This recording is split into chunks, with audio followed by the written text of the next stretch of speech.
મિર્ચી morning.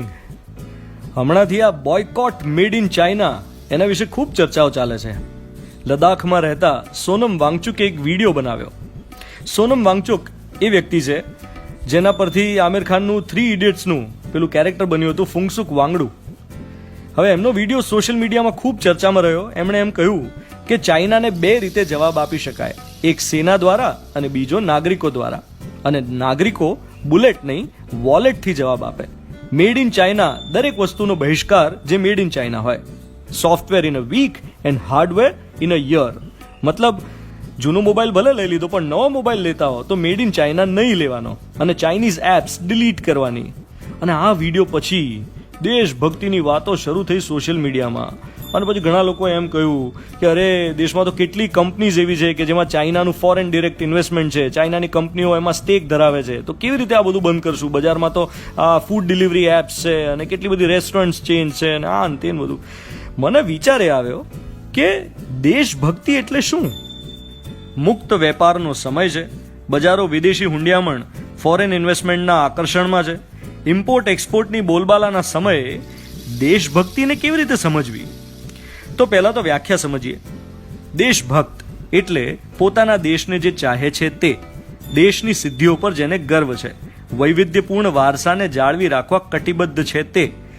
પણ દેશભક્ત એ પોતાના વિચારો બીજા દેશના લોકો પર થોપતો નથી. દેશભક્ત એમ નથી માનતો કે મારો દેશ બીજા દેશો કરતા સુપીરિયર છે. દેશભક્તિ બીજાનું નીચું દેખાડવામાં નથી, બીજાની લીટી નાની કરવામાં નથી. એટલે ઓલિમ્પિક્સ વખતે આપણે જાણીએ છીએ કે ચાઇના કે અમેરિકાના એથ્લીટ્સ એની સામે આપણે વામણા પુરવાર થઈએ છીએ મેડલ ટેલીમાં. પણ જ્યારે પણ કોઈ ભારતીય જીતે તો ખૂબ ગર્વ થાય છે, એની સિદ્ધિને બિરદાવીએ છીએ. હરીફને હરીફની જેમ જોઈએ છે, દુશ્મનની જેમ નહીં. હરીફાઈ અને દુશ્મનીનો ફેર સમજીએ છીએ. પોતાના દેશને આખી દુનિયાથી ઉપર નથી માનતા.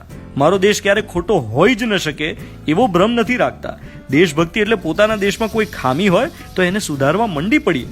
આપણો દેશ કંઈ સર્વાંગ સંપૂર્ણ નથી, ભૂતકાળમાં હશે પણ હાલના તબક્કે અત્યારે વર્તમાનમાં નથી.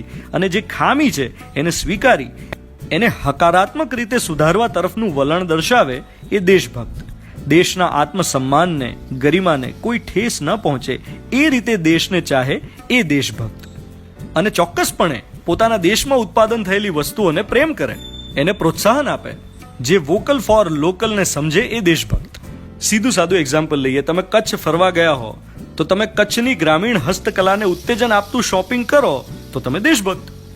પણ કચ્છ જઈને પછી તમે દાબેલી ખાવાની જગ્યાએ સબવેનો આગ્રહ રાખો તો તમને શું કહેવાનું?